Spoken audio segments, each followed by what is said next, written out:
Nak dapat 10,000 sebulan sebagai ejar tanah ni mudah kalau ada sistem yang betul. Proses jual beli boleh jadi pening kalau tak kena cara. Semua rahsia bakal saya kongsikan secara eksklusif dalam podcast Syukri Zuhari. So, seperti yang dijanjikan, kita nak sembang santai pasal perkara ni, total sale, total claim, expenses, listing untuk listing collection, total expenses untuk advertising activities, berapa deal kita lose, okay, berapa sales kita kena clawback, ada lebihan tunai tak, kenapa penting benda ni, and then kita sembang sikit macam mana nak naikkan income. Alright, so saya cuba tapis sehabis mungkin sebab benda-benda sensitif saya tak masuk campur lah. So, hopefully dengan adanya sedikit idea ni, korang boleh tingkatkan korang punya pendapatan, insya-Allah. Okay, so first kali saya start dengan perkara ni. Okay, first kali sebelum kita nak sembang tentang sales, claim, expenses, clawback, berapa deal kita lose, kita punya funnel, first kali kita kena tanya diri sendiri, who am I? Dalam bidang agensi, kita ada 3 layer yang saya belajar so far sebelum ni. Okay, dan which is ada dalam satu buku lah. Nanti korang boleh tengok, E-Myth. Okay, kita ada the brain, managers and technician. Technician SRN yang buat sale. So manager, orang yang manage the company. Manager adalah orang yang manage the rent. And then the brain yang bagi booster untuk company tu berkembang. Siapa the brain tu? Idea-idea baru semua tu adalah daripada the brain. Alright, so kita kena tanya diri sendiri, who am I, who am I, who am I? Siapa diri kita sebenarnya? So kalau korang sebagai agent, rent biasa, korang punya cost structure, kiraan korang punya income berbeza daripada kalau korang seorang manager ataupun korang sebagai seorang director of the company, berbeza. So hari ini, saya nak fokus specifically untuk agent hartanah sahaja. Okay, untuk ejen hartanah sahaja. Sebab kalau dah masuk manager dah jadi berbeza. Kalau director lagi berbeza lah. Alright. So saya nak share screen sekejap. Okay. Share screen sekejap. Okay. So itu yang pertama sekali. Sebelum korang buat apa-apa, korang kena tahu siapa diri korang, who am I. Tanya diri sendiri, who am I? Aku ni ejen baru ke, ejen lama ke, aku dekat stages mana? Okay, dan first kali saya nak share dengan korang 5 stages of career path sebagai rent. So 5 stages of career path ni, kepada tim saya minta maaf lah kalau bosan korang dengar banyak kali. So 5 stages of career path as a rent, dia macam ni, korang ada 5 stages. Okay, career path as a rent. Yang pertama adalah peringkat starter, which is pada peringkat ni, korang ejen baru, apa korang nak kena fokus. And then, peringkat growth. Okay, bila growth dah kena aktiviti, dah kena berbeza. Nombor 3, peringkat expand. Expand ni nak buat apa? Berbeza. Kemudian mature and then decline lah, which is pencen. Okay, kita dekat peringkat mana? Normally, rata-ratanya, ejen hartanah, dia peringkat starter, dia baru nak start, dari target income dia, and then dia peringkat growth. Alright, so, peringkat-peringkat berbeza ni mempunyai aktiviti yang kita perlu lakukan secara berbeza. Kalau kita buat cara yang sama, result dia takkan berbeza. Kita selalu dengar Mak Saleh cakap kan, kalau kita buat cara yang sama, jangan mengharapkan result yang berbeza. Kita kena buat cara yang berbeza, okay, advance untuk kita dapat result yang berbeza. Sama juga time kita zaman sekolah dulu, peringkat daerah, peringkat sekolah, peringkat negeri, cabarannya berbeza, trainingnya juga berbeza. Sama juga dengan kita punya bisnes. Okay, so saya cuba nak share screen sekarang ni. Okay, so saya nak cerita dengan korang 5 stages of career path as a rent dulu. Okay, saya akan buat keluk ni, which is this keluk sebenarnya J-curve lah kita panggil. So dekat J-curve ni, saya akan share dengan korang. Okay, so dekat J-curve ni, saya akan tunjuk kat korang korang dekat peringkat mana sebenarnya. Okay, so dekat sini kita punya career adalah lebih kurang macam ni. First kali kita start. Okay, peringkat start. So start ni kita nak buat apa? Selalunya kita fokus untuk dapatkan listing, kita fokus untuk dapatkan owner untuk jual rumah dan dapatkan buyer lah. Kita fokus that's all. Itu adalah benda basic yang kita nak buat. Alright, tapi lama kelamaan sampai bila nak peringkat macam tu je? Takkan tak ada rasa nak grow. So bila peringkat grow, apa korang punya mission? Okay, berapa sales target korang? Berapa yang korang perlukan? What is your next mission? Okay, apa next mission kita? Berapa kita punya KPI yang baru? So korang dah kena ubah lah. Tak boleh sama lah dengan time kita baru join, betul? Dan setiap peringkat, setiap tahun, income kita ataupun sumber pendapatan kita wajib bertambah. Saya ulang, setiap tahun, setiap saban tahun, income kita patut bertambah. Okay, sama ada tambah daripada sumber, ataupun bertambah daripada segi jenis, ataupun pelbagai lah. Okay, dan income ni selalunya saya pecahkan kepada 4 kategori. Okay, iaitu active, passive, okay, ada project income dan leverage. Okay, dan kalau rezeki korang ada tambahan income daripada others lah.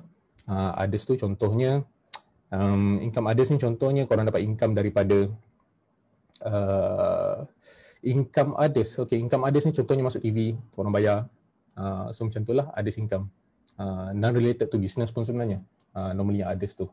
Okay, so korang kena berkembang daripada segi sumber pendapatan dan juga korang kena berkembang dari segi jenis income korang.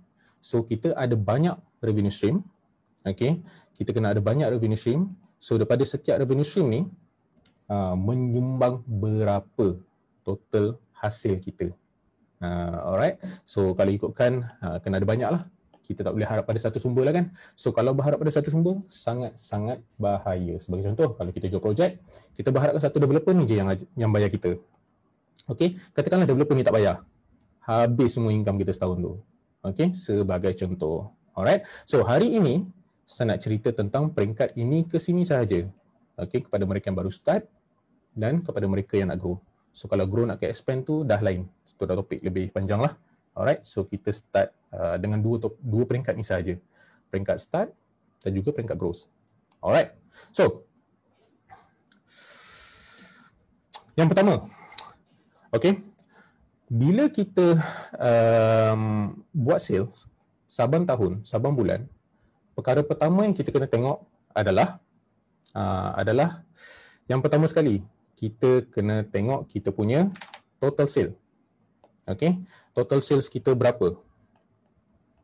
Okay, saya tulis lah supaya saya nak faham. Total sales kita setiap bulan berapa? Januari, Februari, March, April, setiap tahun. Okay, kalau korang perasan, trend sales setiap tahun lebih kurang sama, kecuali COVID last year. Lebih kurang sama. Okay, cuma yang paling menarik pada tahun 2019, dia punya curve tu ke depan ke belakang sikit. Okay, tapi tahun-tahun sebelum itu dia punya curve sales tu adalah lebih kurang sama. Sebab saya rekod for the past 6 years, dia punya curve tu, sales tu, peningkatan dia dan penurunan dia lebih kurang sama. So, bila korang tak record korang punya sales, korang tak tahu bulan mana aku patut kerja lebih, bulan mana sebenarnya aku kena relax. Kalau aku buat sale pun, takat ni je kita boleh pergi. Okay, sebagai contoh macam kita jual kuih raya. Kuih raya hanya laku keras pada bulan puasa dan bulan raya. Sama juga dengan bidang kita. Okay, kalau kita tak record, kita takkan tahu. Okay, so yang pertama sekali, korang kena record total sale. Nombor 2, perkara yang korang kena record adalah total claim. Okay, so kalau dalam account selalunya total collection lah. So total sales berapa, total claim berapa. Okay, total sales berapa, total claim berapa. Katakanlah, kalau sales anda pada bulan tersebut 15,000 ED, okay, berapakah ED yang convert ke claim? Adakah 15,000 terus? Ataupun 5,000? Ataupun 10,000? Berapa? Katakanlah 5,000. Balance lagi 10,000 tu, pada bulan berapa bakal kita terima? Okay, pada bulan berapa bakal kita terima kita punya claim tersebut? Kalau kita tak susun, okay, kita akan kelang kabut. Okay, susun tu tak bermaksud kita kena susun income kita. Bulan ni aku nak 5,000 je, bulan depan 10,000 je. Bukan sekadar tu. Kita susun ni sebenarnya kita nak tahu projection. Dengan keadaan aku sekarang, wallahualam, kalau apa-apa jadi, PKP semula, semua industri tutup, berapa lama aku boleh survive? Itu soalan pertama. Okay, berapa lama aku boleh survive? So, untuk menjawab soalan ni, kenapa kita fokus hari ni kepada dua stages ni? Sebab misi pertama ejen, mana-mana ejen, termasuk ejen tanah, adalah the first mission is you to survive. Okay? Kalau you tak boleh survive, kita tak payah sembang berikutnya nak buat apa. Okay? The first mission is how can you survive. So untuk survive ni, at least boleh cover duit makan minum korang, anak bini settle, rumah settle, okay? Boleh makan, lepas tu ada tempat berteduh, alright, ada duit minyak. So itu perkara pertama yang korang kena kejar. Your first target, okay, adalah perkara itulah. Alright, so itu yang pertama, total sale dan total claim. So daripada total sale dan total claim ni, korang kena pecahkan juga by segment. Okay, korang kena pecahkan juga by segment. So by segment tu, maksudnya segmen mana yang anda paling banyak sales. Okay, sales anda tu datang daripada sumber mana? Sumber mana paling banyak? Alright, sumber mana paling banyak sales anda ni? Okay, so selalunya saya buat macam ni lah. Daripada total sales tu, okay, kita ada total sales daripada sub sales. Project, okay, sub sales saya pecah kepada dua selalunya. Saya panggil sub sales ni pecahan kepada dua lah. So satu rental, satu lagi resale. Resale tanah yang dijual semula lah, selalu kita panggil sub sale lah. So sub sales ni secondary market, rental, resale dan satu lagi project. Kalau korang leader, ada satu lagi overriding lah. Okay, so daripada total, ni revenue lah, lebih sesuai. Okay, daripada total hasil korang, 100%, berapa persen datang daripada sub-sales kategori, berapa persen datang daripada project, berapa persen datang daripada overriding. Okay, so kita kena rekodkan perkara ni. Alright, benda ni penting sebab kadang-kadang sedar tak sedar, dalam banyak-banyak kita buat, sebenarnya kita lebih kepada project, kita lebih kepada sub-sale. Dan kadang-kadang kita sebenarnya kita paling perform dekat market A. Kita paling kurang perform dekat market C sebagai contoh. So benda-benda ni kita kena record. Selalunya saya record by Excel lah. Okay. Dan setiap bulan kita monitor daripada mana sumber tu datang. Dan baru kita get back to kita punya funnel. So daripada funnel kita tu, daripada berapa banyak kita punya sales, okay, berapa kita engage, berapa yang kita dah set appointment, berapa kita punya leads yang kita dah tapis, berapa daripada leads yang kita dah tapis tu, berapa total raw leads yang kita perlukan untuk dapatkan sales ni. So it's just about the math, okay? Sebab formula sales as P times Q. So daripada total sales yang kita dapat tu, berapa on average price yang kita jual, okay? Dan berapa quantity yang diperlukan. So daripada structure ni lah kita susun strategi untuk dapatkan quantity tersebut. Okay, so faham Alright, berapa persen breakdown setiap revenue? Berapa persen breakdown setiap revenue? Adi Aziz, okay. Breakdown untuk setiap revenue ni adalah bergantung kepada satu, korang punya revenue stream. Macam mana korang punya plan. Okay, korang nak lebih kat mana? Project, sub-sales, overriding. So, depends on your plan. Alright, so dia agak subjektif. So, tengok berapa banyak, tengok dekat mana korang punya strength, okay, dan korang fokus yang tu. Saya selalu macam tu. Fokus on our strength, yang bukan kekuatan kita, kita leverage. Normally saya macam tu lah. Mungkin korang juga boleh try. So, itu adalah pendapat saya. So, breakdown ni dia agak subjektif. Okay, tapi kalau tanya saya sebenar-benarnya, kita susunlah revenue kita sebab kalau boleh sampai macam ni. Kalau boleh kita bekerja ke, kita cuti ke, at least boleh cover kita punya overhead, at least kita boleh enjoy dengan kita punya life. Itu adalah susunan revenue stream yang bagus lah. Okay, dia agak subjektif lah, susah saya nak jawab berapa persen. Okay, so saya teruskan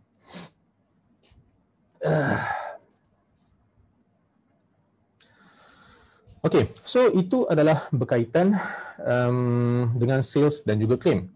So daripada total sales dan juga total claim ni, korang boleh tahu on average sebenarnya berapa persen korang punya claim daripada sales yang korang buat setiap bulan.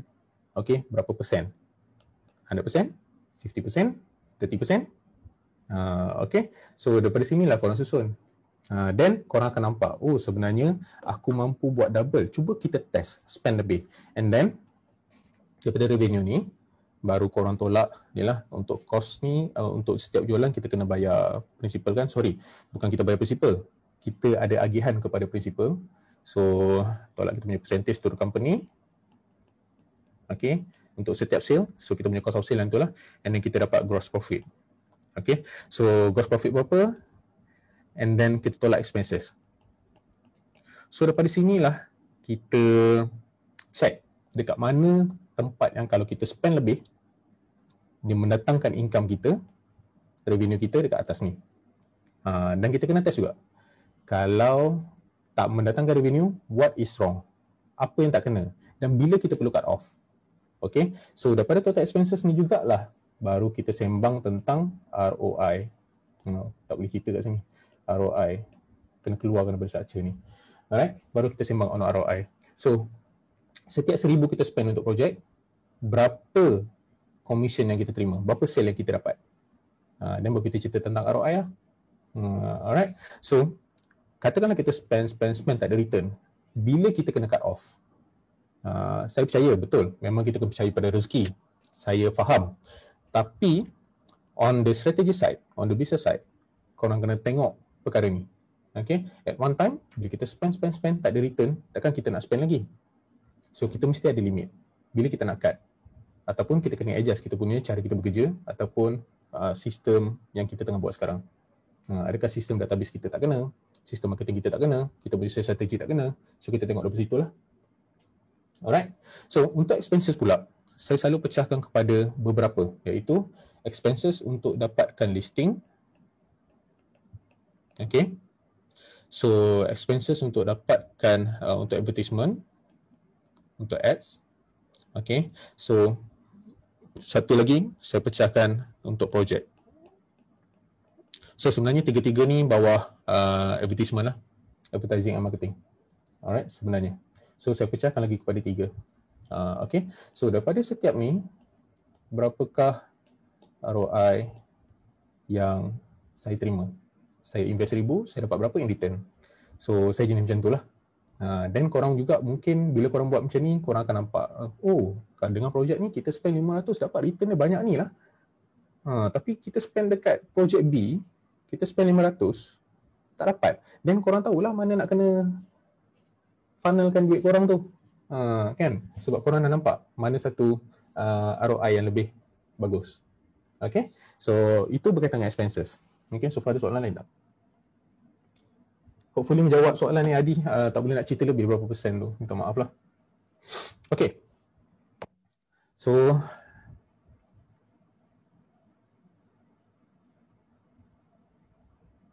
saya tengok soalan lain. Tak ada. Alright.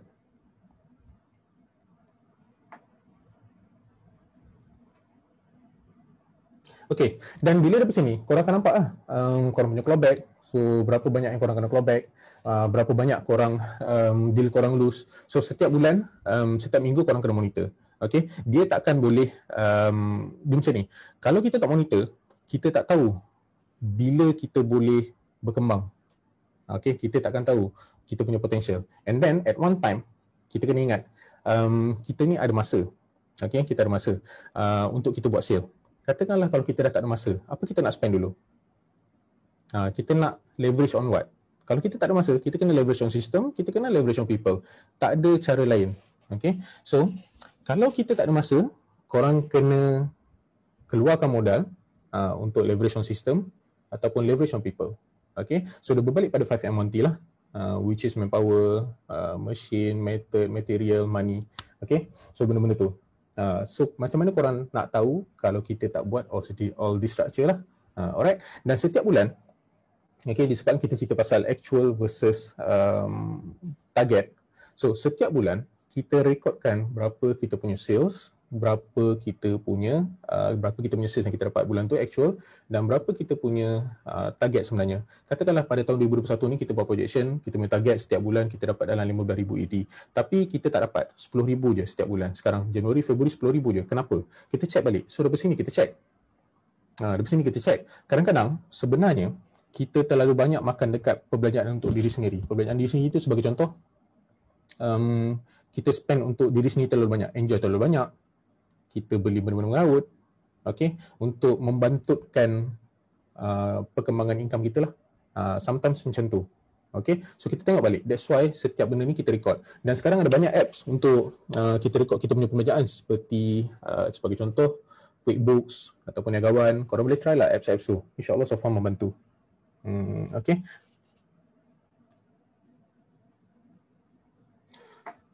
Contoh leverage on system yang digunakan untuk memudahkan kerja harian. Okey, contoh leverage on system, sebagai contoh, saya ada leverage on system sebagai contoh. Sistem yang saya gunakan untuk susun database adalah saya gunakan MailerLite. Okey, MailerLite satu. Satu lagi, korang boleh susun database melalui Trello. Okey, so ini adalah salah satu contoh.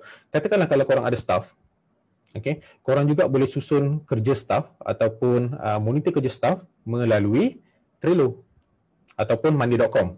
Monday.com pun okey juga. Dan ada orang dia suka pakai Pipedrive untuk susun database. Okay, so itu antara sistem yang kita gunakan lah, apps sistem yang kita gunakan. So far, alhamdulillah lah, okay. So kita dapat monitor dia ni perform ke tak, apa ke tak. Sebab balik pada asal, kita ni ada limit.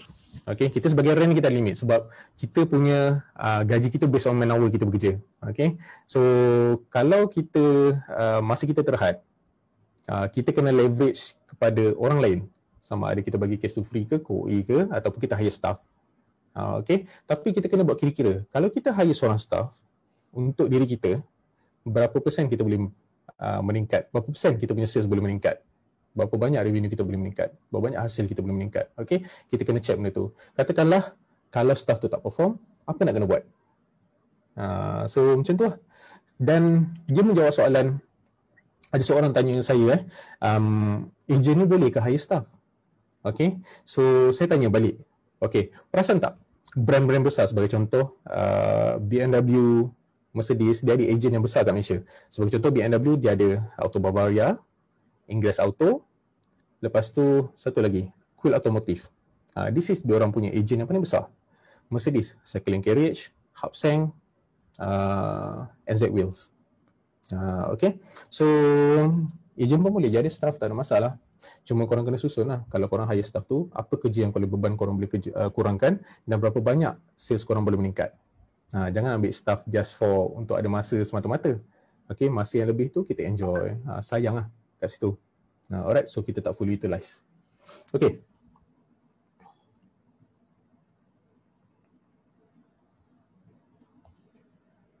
Alright, so berbalik pada topik tadi, bila kita tengok kita punya sales actual, okay, tak kena dengan kita punya target, apa kita nak kena buat? Selalu soalan bermain dekat kepala kita lah. Okay, apa kita nak kena buat?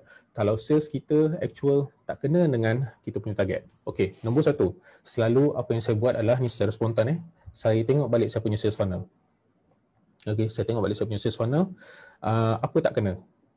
Dari banyak sumber yang saya dapat untuk listing, okay, sumber mana yang paling efisien, sumber mana yang paling tak efisien. So kalau tak efisien, saya spend tak jadi, sampai bila saya saya patut stop. Okay, dan kita channelkan ke tempat lain. Selalunya saya ada lebih kurang consider macam 10 channel untuk dapatkan listing. So daripada 10 channel untuk dapatkan listing ni, okay, mana satu yang lebih berkesan, mana satu yang lebih berbaloi. Okay, katakanlah kalau channel tu adalah channel secara free, sebagai contoh referral. So macam mana korang susun korang punya referral scheme, referral punya funnel untuk bantu meningkatkan korang punya sale. To be honest, referral is the best marketing antara semua. Okay, daripada Google Ads, Facebook Ads, semua tu referral paling best. Sebab referral ni, satu, orang tu refer kita sebab trust. Okay, dan kita boleh jual dengan harga yang kita, yang market nak. Okay, nombor dua, Dengan referral ni, kita berdapat eksklusif. Alright, so lebih senang lah untuk kita jual. That's why referral is the best among all lah. Dan selalunya, kita kena susun kita punya database. Kalau kita tak susun, kita tak tahu sebenarnya kita punya klien mana yang paling orang kata raving fan kita. Kita tak tahu klien mana yang paling suka kita. Okay, so selalunya kita susun database. Saya susun database, kita ada nama, address rumah nak jual, kategori, subsist ke projek ke, okay, and then lepas tu grade A, B, C, D, E, klien ni grade apa, rumah harga nak jual, berapa bakal komisen yang saya bakal dapat daripada klien ni, okay, and then komen lah, remarks kat situ. So daripada situ saya susun saya punya funnel. So katakanlah klien tu dia busy bulan ni, tapi dia punya listing tu ada grade A. Kalau kita tak susun, kita tak letak dalam funnel, kita tak tahu. Kita tak ter-follow up sebab kita tak nampak kan. Bila kita ada funnel, kita buat benda ni, kita susun, just klik A, so nanti dia akan keluar lah. A saya tak boleh tunjukkan korang kan. Tapi tim saya yang sebelum ni, korang nampak lah macam mana saya buat live kan. Macam tu. So bila kita klik A, oh kita ada banyak ni rupanya quality listing yang kita tak set appointment lagi untuk jumpa klien ni. So set lah appointment, call seorang-seorang. Kadang-kadang diorang terlalu busy. Tapi bila kita call diorang okay. So that's why saya selalu pecahkan. Aktiviti pertama yang saya buat hari-hari adalah bila buat sale, follow up, follow back, follow through. Kita follow up klien yang dah masuk dalam funnel kita. Kita follow up diorang. Follow up. Alright. Sampai dia kata, minta maaf Cik Syukri, saya tak nak dengar suara awak lagi. Okay, dan kita stop lah. Dan follow back. Kalau dia contact kita, kesilapan, jangan berhenti untuk contact dia balik. Bila dia contact kita, kita follow dia back. Okay, and then follow through the network. Katakanlah kita dah close rumah tu, okay, kita ask for referral. Ask dia, minta, Assalamualaikum Cik, ada tak saudara mara family member, kawan yang nak jual rumah? Kalau ada boleh tolong referkan kat saya. Okay, so normally macam tu lah. So far Alhamdulillah jadi. Macam saya cerita dengan tim-tim saya juga, ada satu taman tu saya jual 6 biji rumah. Okay, 6 biji rumah tu saya jual dia punya, dia macam ketua taman kot dekat situ. So bila kita jual ketua taman punya rumah, dia nak jual harga tinggi, 420, tapi market sebenarnya nak 38 je.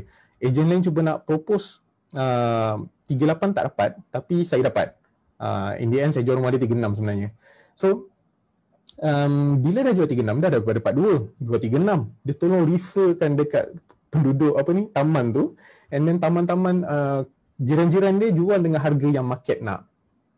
Okay, kadang-kadang kita punya klien ni tak tahu berapa harga yang bersesuaian dengan rumah yang nak jual. Okay, so expectation diorang tinggi, tapi sebenarnya demand tak sampai tahap tu.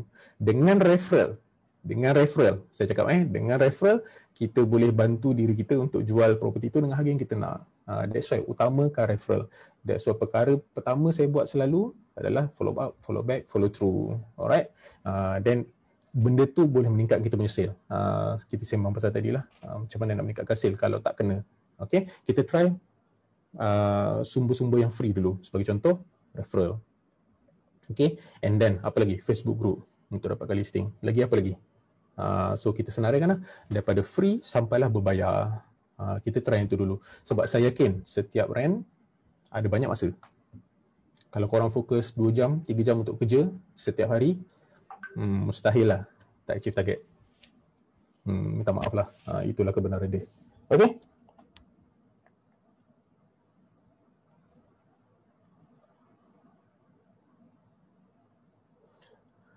Alright, so ada soalan lain? Bila ada untuk sales dan actual ni, kenapa kita kena buat setiap bulan? Sebab korang tak kena tahu berapa banyak hutang korang yang tertunggak. Kita bukan setakat hutang daripada segi pembelanjaan. Okay?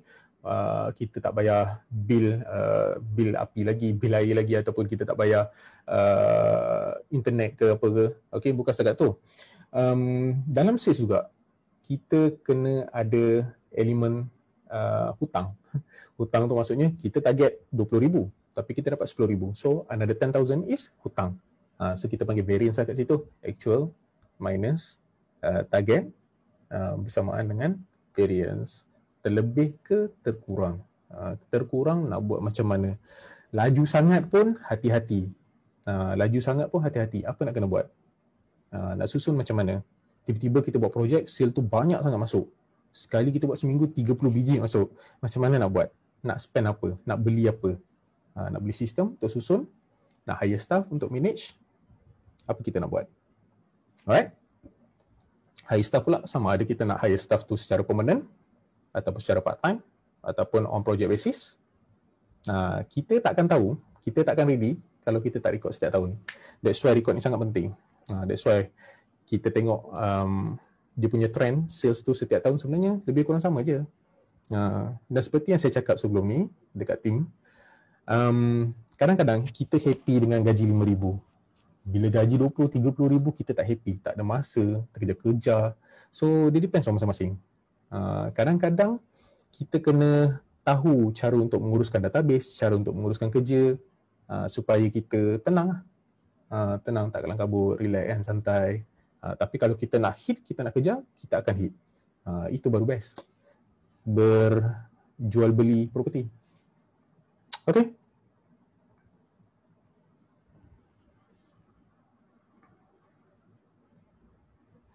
Korang ni segan ke ada ejen luar dekat dalam ni? Saya pun tak tengok siapa ada kat dalam. Selalu banyak soalan. Okay, so far itulah. Alright. Dan selalu utamakan berapa net yang korang dapat. Okay, jangan mengharapkan sales mata-mata. Okay, betul, saya tak nafikan. Sales mata-mata saya tinggi, ini cikgu saya selalu pesan lah.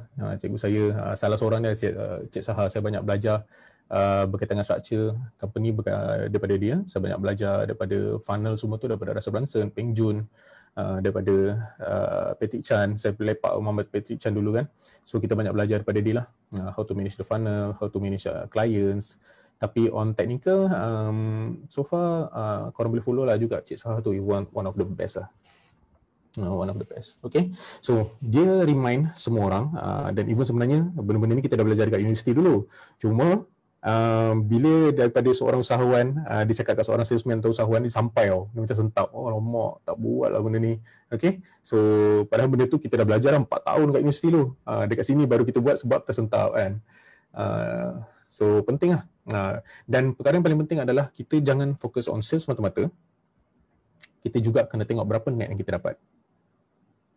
Okay, jangan tengok pada sales mata-mata, tengok berapa net yang kita dapat. Dan dari masa ke masa, saban tahun, saban bulan kita buat jual beli as a rent, kita kena tengok adakah kita ni economy of scale ataupun tak. Economy of scale tu setiap penjualan, lagi banyak unit kita jual, sepatutnya cost expenses per unit kita makin kurang. Sepatutnya begitu. Kalau dia moving backwards, apa yang tak kena? Cuba tengok balik. Cara kita buat operasi, cara kita manage kita punya funnel, cara kita manage kita punya database, ataupun apa. Kita takkan tahu kalau kita tak record. Okay, so kesimpulannya, nombor 1, record. Nombor 2, jaga expenses. Kontrol kita punya kewangan. Tak semestinya spend lebih dapat lebih. Tak semestinya spend lebih dapat lebih. Kadang-kadang tak spend dapat lebih. Okay, so nombor 3, jangan terlalu tengok kepada sales mata-mata, tengok juga kepada berapa net yang korang dapat.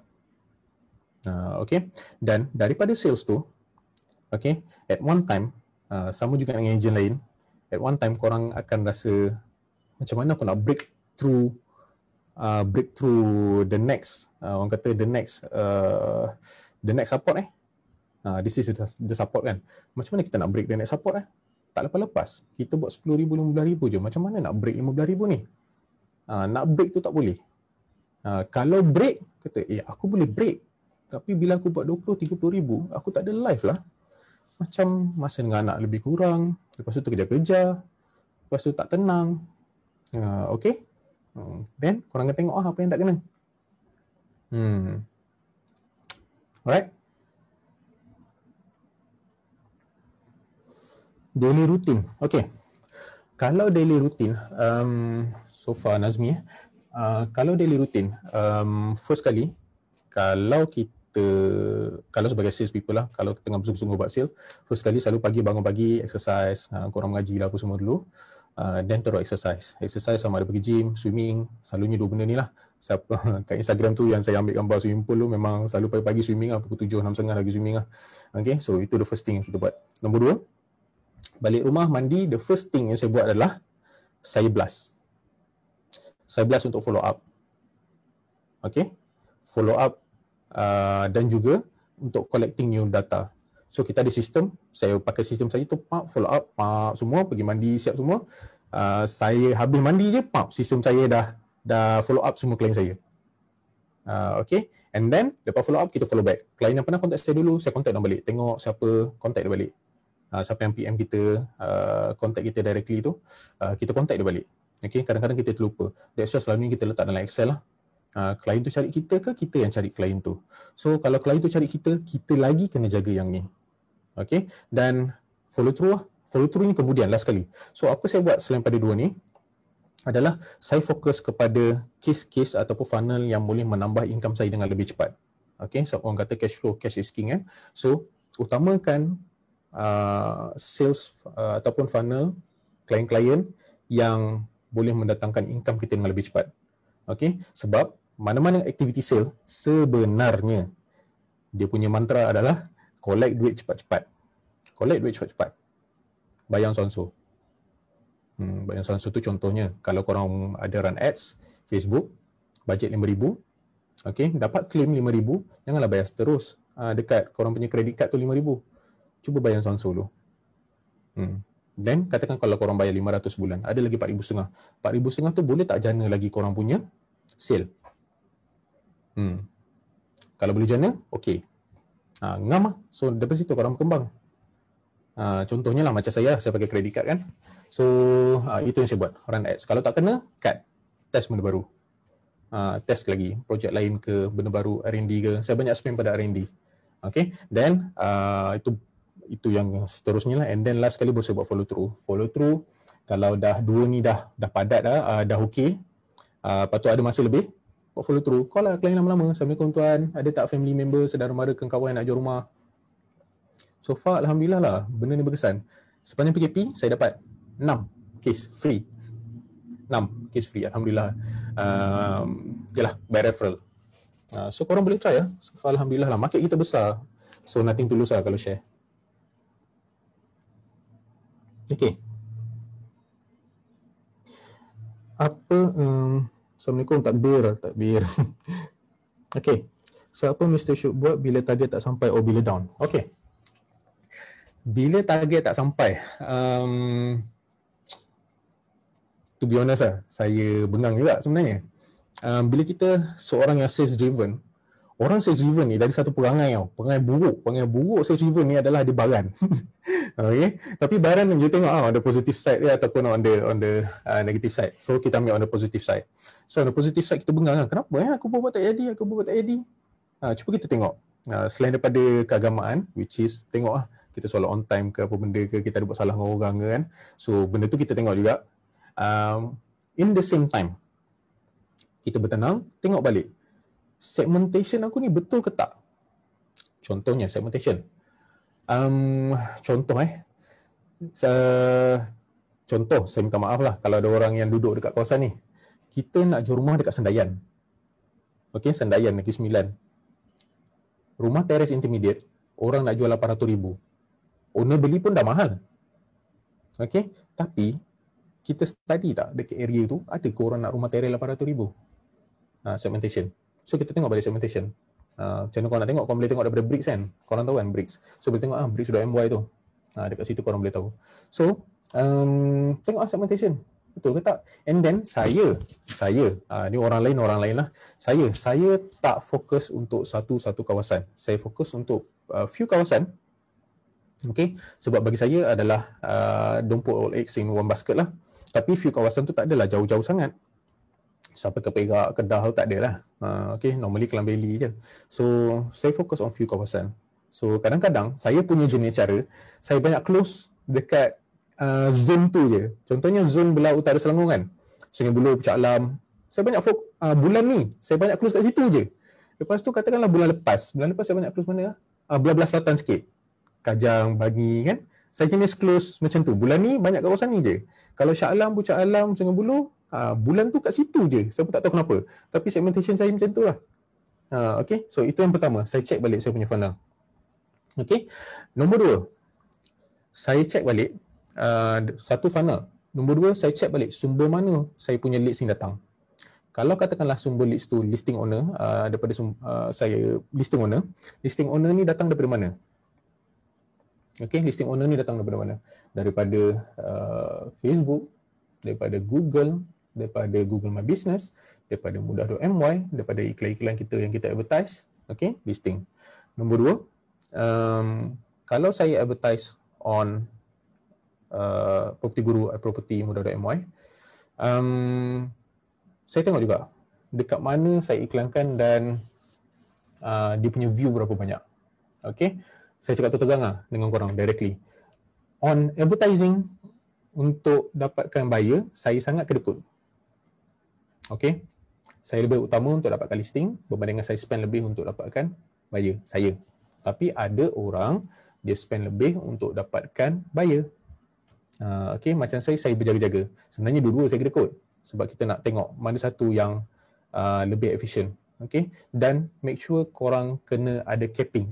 Jangan overspend. Kalau once korang overspend, budget korang burst. That's why daripada tadi yang saya lukis dekat iPad tadi tu, that's why kita kena monitor kita punya sales, kita kena monitor kita punya claim. Bila kita punya sales, kita buat sales bulan ni, bila claim kita tu dapat, katakanlah kita burst, kalau kita tak record, kita tak tahu, koyak weh, tak ada duit nak makan nak minum, betul tak? So, kalau kita monitor, at least kita tahu, oh aku ada lebihan ni, RM50,000, RM20,000, RM30,000. At least aku dah burst sikit ni, boleh cover, sempat lagi adjust. Kalau dah kering nak adjust, susah bang. Okay, hopefully saya menjawab soalan Okay. Bila down, first, apa yang saya buat bila down adalah, saya tak bercakap dengan orang. Saya pergi swim, saya pergi jogging, saya pergi gym, saya tak bercakap dengan orang. And then saya baca buku. Sekarang ni saya baca buku ni Move Fast and Break Things. Selalunya seminggu saya cuba habis satu buku, tapi 2021 ni masuk saya banyak. Saya tak habiskan lagi buku tu. Dah lama dah, dah masuk 3 bulan dah. Okay. So, benda-benda yang saya buat lah. And then saya masuk online course. Online course, kalau rehat tu saya buat online course. Online course tu macam contohnya pasal marketing, pasal sales, pasal management. So saya macam tu balik lah. Daripada segi kerohanian, korang kena juga ngaji. Lepas tu pergilah masjid, bertenang.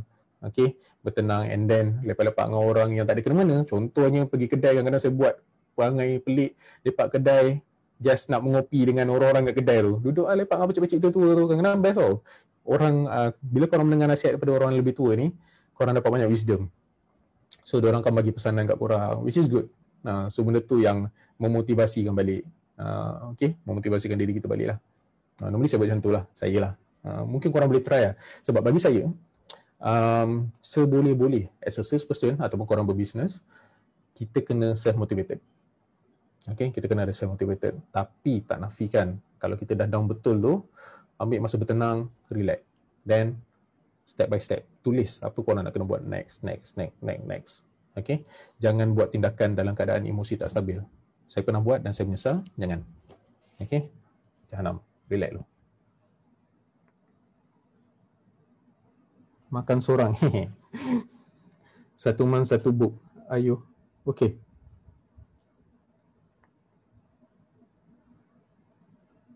Banyak kes ada masalah counter value. Macam mana tahu counter dengan masalah ni? Counter value Counter value tu maksudnya owner dengan buyer tak dapat harga yang sepakat lah. Macam mana nak cakap ni? Ini sebenarnya negotiation tau. Kadang-kadang berjaya, kadang-kadang tak. Saya cakap terang kadang-kadang benda ni berjaya, kadang-kadang tak. So, the expectation of the owner is high. Sebab rumah ni, mostly orang yang beli rumah ni adalah dia ada some element of sentimental. Dia beli rumah ni lah dengan duit yang berkumpul, nak kumpulkan 10% deposit, lepas tu nak bayar duty stamp, nak bayar legal fee, reno rumah lagi, repair rumah lagi. So, dia ada sentimental value tu kat situ. So, on the buyer side pula, dia nak beli as low price as possible. Okay? So, kerja kita adalah to match the price. Cuma jangan jadikan diorang, jangan buatkan diorang rasa offended lah. Jangan buatkan diorang rasa offended. So, apa kita nak kena buat? So, nombor satu, tunjukkan bukti-bukti. Saya selalu macam itulah tuan, this is your competitor. Kalau tuan tak jual sekarang, kita kena tunggu beberapa lagi unit lain untuk jual unit tuan. Kalau dia tak terdesak, dia willing to stay. Buyer yang anda ada tu, cuba kau in dengan ejen lain untuk unit-unit yang lebih murah. Sebagai contoh. That's one of the way. So untuk naikkan buyer punya budget, okay, the only way adalah untuk korang increase the value rumah tersebut. Apa value kat rumah tu? Ada seorang agent saya kenal kan, kalau saya sebut nama mesti korang kenal. Dia kalau tengok rumah memang tahu langsir ni brand apa, ni daripada apa, tas daripada apa. Saya tengok dia, bapak impress lah. Dia power gila dia ni. So kayu tu daripada apa, sebab dia bidang tu dulu. So dia tingkatkan value rumah tu di mata buyer dengan benda-benda yang dia ada, ilmu yang dia ada. So saya tengok tak ada apa pun, tapi daripada cara dia bercerita tu, dia tahu pasal material, dia belum meningkatkan value rumah tu, dan which is betul, okay, not bad. Walaupun rumah tu 30,000 lagi mahal pada rumah yang sebelum tu dia tengok, baik tu beli rumah dengan dia sebab dia nampak dia value. Which is ilmu tu saya, tak ada kat saya lah. Okay, tapi agent tu power lah, serius lah. That's one of the way. Okay, so salah satu cara lah. Tapi kalau katakanlah kalau korang ada masalah value dengan bank, valuation ni, selalunya yang saya tengok ada masalah ni sekarang lah, taman-taman baru. Contohnya semua taman tu kawasan lama satu baris, taman baru. Yang tu korang kena tunjuk. Saya selalu lah apa yang saya buat brochure, developer tujuh berapa dulu, and then saya ambil gambar taman, saya buat video sikit, bagi kat valuer. So far diorang bagilah value tu kalau taman baru lah. Okay, so far sekarang masalah value kurang, kalau masalah tentang valuation lah. Tapi kalau tentang about the price, itulah jawapan saya tadi. Saya tengok ni dah 2 loan buyer reject, dah lah baru join. Okay, so korang kena ingat dalam sales funnel, okay, dalam sales funnel, saya rasa sales funnel mana-mana bidang, termasuk kita, kerjaya kita sebagai jantanah, korang kena hadap benda ni. Okay, katakanlah kalau 2 loan reject, so maknanya daripada korang close, berapa korang close, berapa reject. Daripada korang close, berapa yang korang claim.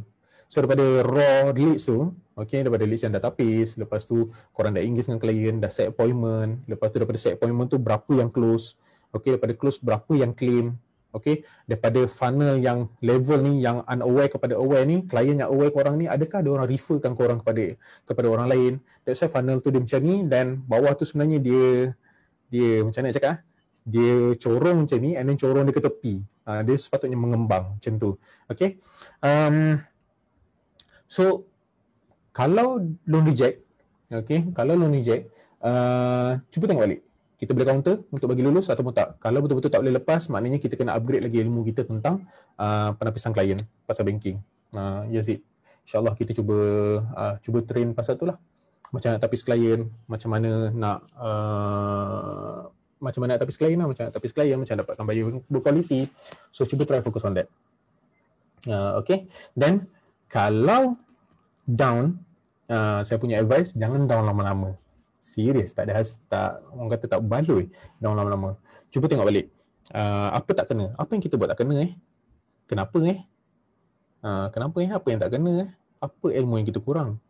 Kenapa kita termiss benda ni? Patutnya boleh lepas ni. Kenapa termiss? Then you gain something. So sebenarnya you tak lose pun, sama ada you win or you learn lah. You learn something. So bila you learn something, bila jadi ni perkara sama akan datang, korang dah tahu dah buat apa. Oh, klien ni rasa macam susah nak lepas. Korang dah standby buyer lain. Sebagai contoh. Okay. Jangan berharap macam satu sale, tolonglah approve. Jangan macam tu. Okay. Jangan berharap pada satu sumber. That's why kena buat sale banyak-banyak. That's why saya sangat pentingkan berapa sale kita buat. Jangan lupa berapa claim yang kita buat setiap bulan. Dan daripada situ, korang tengok korang punya turnaround time, TAT, turnaround time, untuk sale tu convert kepada claim. On average, satu sale korang tu berapa lama ambil masa untuk claim? Sebulan, 2 bulan, 3 bulan, 4 bulan, 5 bulan, 6 bulan. Macam mana korang nak pendekkan? Okay, case paling lama selesai berapa lama yang korang ada sekarang? Case paling cepat berapa? Median berapa lama? Okay, median tu berapa banyak paling banyak korang punya sale on average? Dia punya tempo tu daripada sale untuk jadi claim. Okay, so korang kan tengok benda tu. That's why pentingnya untuk kita tahu total sales, total claim, bila turnaround time, berapa lama turnaround time untuk daripada sale tu convert jadi claim. Okay, that's why untuk ejen baru, minta maaf ni saya cakap, saya selalu utamakan cash flow. fokus on rental, fokus on sale awal-awal. Projek memang saya tak nafikan boleh pulun kau-kau.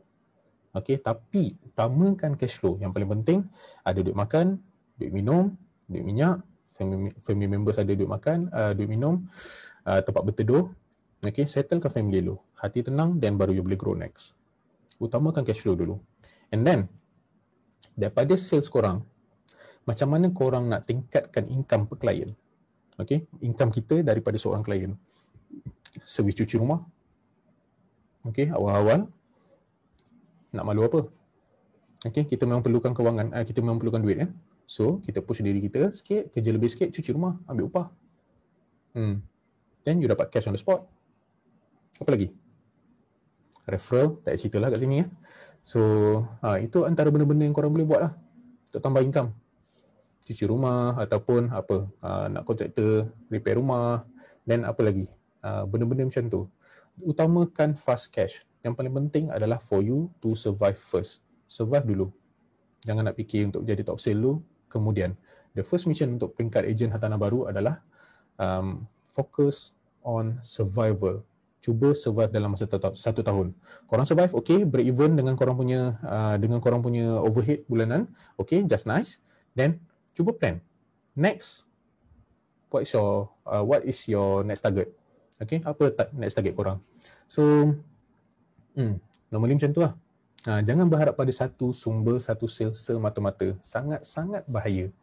Sangat-sangat bahaya. Dan jangan down. Korang kena buat something, teruskan. Katakanlah daripada 10, takkan 10 reject. Takkan 10 refund, betul tak? Kalau 10 kita close, 7 convert claim, 8 convert claim, which is okay. Kalau 10 kita close, 8 refund, something wrong dengan kita. Nanti kita check balik. Alright? Tambah servis, betul. Okay, tuan boleh layan MTB yang ada mostly cerewat apa dan next year to new inquiry untuk close new deal. Okay. Kalau klien willing to buy, apa yang saya selalu buat adalah saya buat KYC, know your customer, proses KYC. So proses KYC ni macam ni. Dia ada beberapa soalan. Okay, dia ada fact sheet, client sheet tu sebenarnya nak tanya. So kita tanya dia, rumah ni untuk tinggal ke untuk invest, kita tapis dia betul-betul. Macam bank dia panggil KYC lah, know your customer lah. So saya tapis klien tu dulu betul-betul. Kalau boleh, sebaik-baiknya jangan by SMS, jangan by WhatsApp, by call. Emosi tu sampai. Jangan by SMS, saya tak minat SMS untuk deal something yang serius. Kalau boleh by call. By call baru tahu dia ni serius ke tak, emosi tu sampai ke tak, macam mana. Okay, so far insyaAllah okay. Mungkin tuan cuba try ubah kepada daripada selalu SMS dan WhatsApp kepada call. InsyaAllah lah, saya yakin lah conversion tu lebih tinggi sikit dan klien tu lebih lekat sikit dengan kita. Okay. Tips untuk senang close. Okay. Macam mana benda ni susah lah cakap. Tips untuk senang close. Okay, saya selalu highlight dua benda ni. Dalam sales marketing, kita ada sales channel, kita ada marketing channel. Okay, kita ada sales channel, kita ada marketing channel.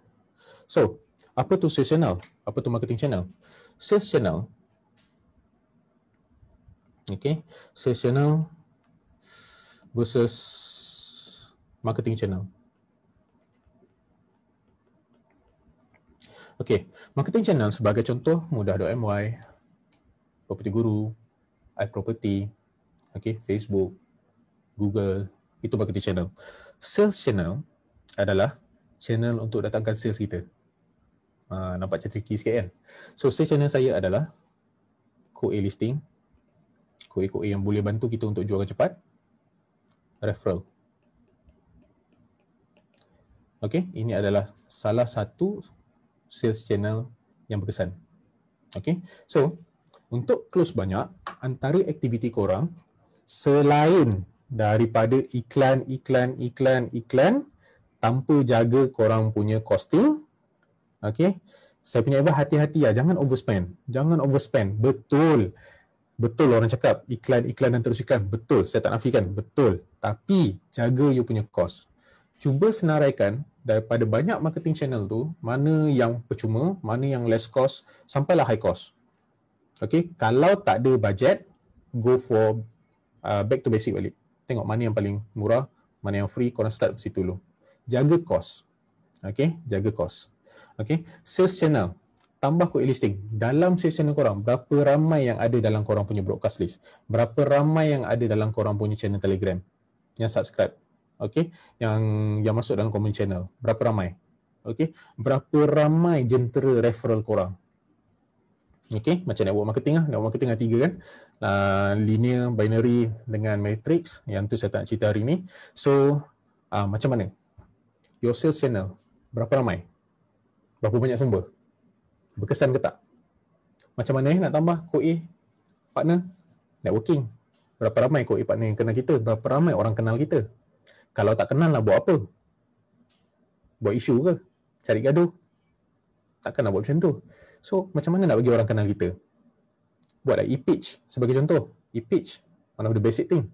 So, dari situ orang kenal kita. Ejen senior ni, kalau korang perasan dia orang suka tau ejen baru.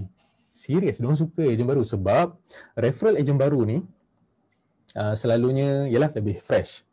Okay? Dan korang juga ada networking yang tersendiri. So, bila listing yang korang dapat tu, dia orang suka sebenarnya. Saya suka. Kadang-kadang bila ejen tu dari sini, kadang-kadang perasan tak? Dia kata, kau jangan share dengan orang lain aku nak jualkan unit ni sebagai contoh lah, macam tu. Okay, that is one of the way. Untuk korang senang close deal, one of the way. Cuba rapatkan dengan banyak co-agent, dapatkan quality listing sebanyak mungkin. Okay, and then insyaAllah co-agent partner ni akan bantu korang untuk jualkan. Dalam masa yang sama, cuba dapatkan listing quality. Barang yang boleh jual, cuba banyakkan as much as possible.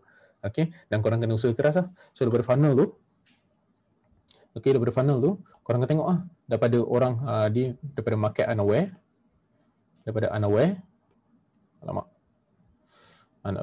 sorry saya tulis cepat sikit, daripada aware. Okay, so macam mana orang daripada unaware pada aware korang, dan berapa banyak close and then claim. Dan daripada market aware ni, macam mana dia berkembang. Okay, berkembang. Kita jangan mengharapkan ini saja sebab unaware ke aware ni dia agak costly.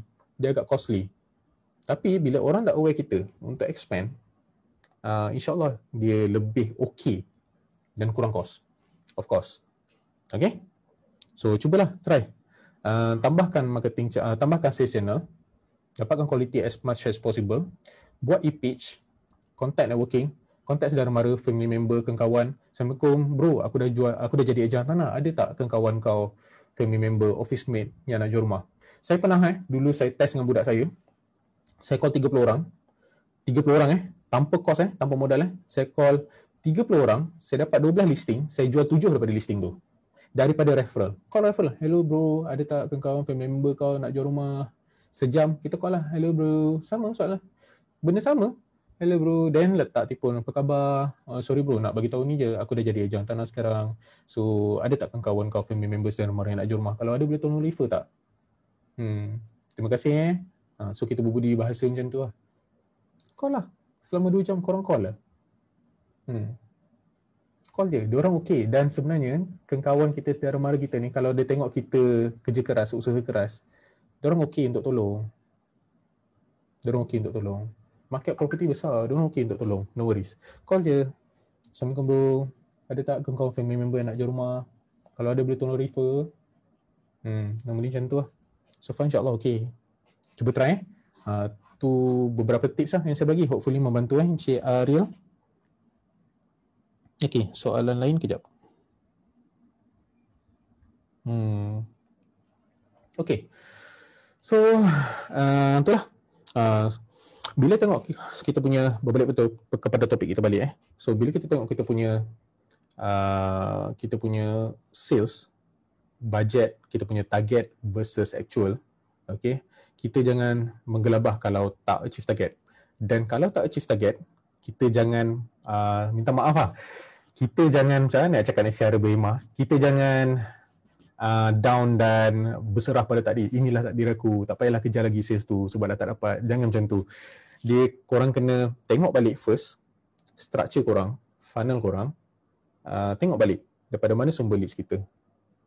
Okay, dalam banyak-banyak sumber leads kita, berapa banyak? Berapa ramai yang aware? Berapa ramai yang aware dengan kehadiran kita? Kita dah buat e-page ke belum? Kita punya marketing channel, kita punya sales channel macam mana? Berapa ramai yang masuk dalam channel Telegram kita? Berapa ramai yang join kita punya broadcast list? Berapa ramai yang bantu kita untuk jualkan unit? Berapa ramai referral kita? Kita tengok daripada situ dulu. On the basic one. Alright, then kepada kalau ejen yang dah senior tu, lain lah, korang kena kejar double lah. Macam saya cerita tadi ada 5 peringkat kan? Starter, growth, expand, mature, decline. So peringkat growth, apa nak kena buat? Aktiviti ni dah berbeza. So kalau dalam peringkat growth, apa korang nak kena buat?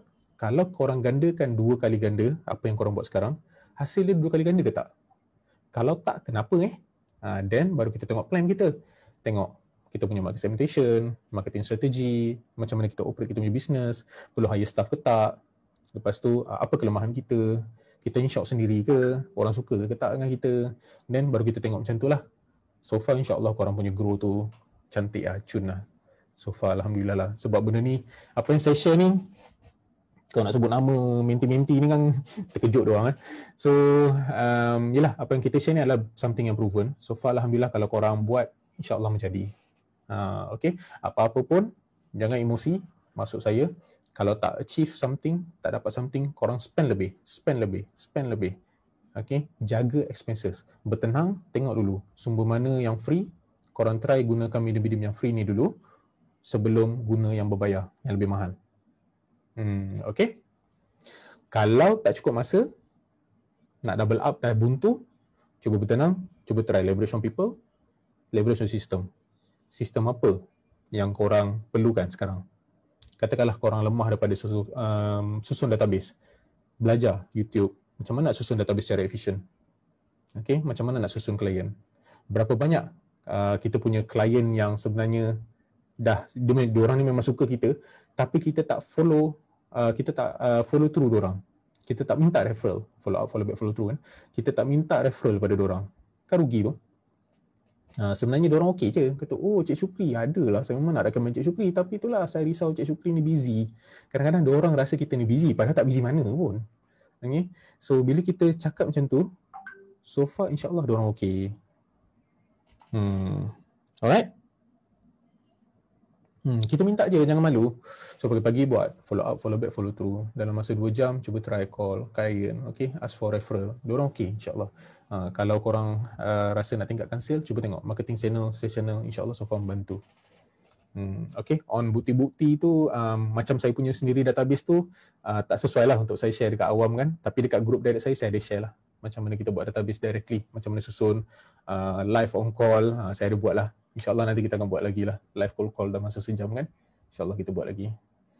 Live kita pada malam ni, saya harap live ni bagi manfaat kepada anda semua. Saya ucapkan terima kasih kepada yang join. InsyaAllah kita berjumpa lagi di next session. Saya ucapkan terima kasih terutama yang baru rayu PM DM saya tu yang suruh buat live open kan. So saya ucapkan terima kasih lah dan terima kasih kepada korang. Moga maju jaya dan insyaAllah kita bernetwork dan jangan risau, market hartanah ni sangat besar. InsyaAllah kita akan berjumpa next time. Assalamualaikum warahmatullahi wabarakatuh. Selamat malam.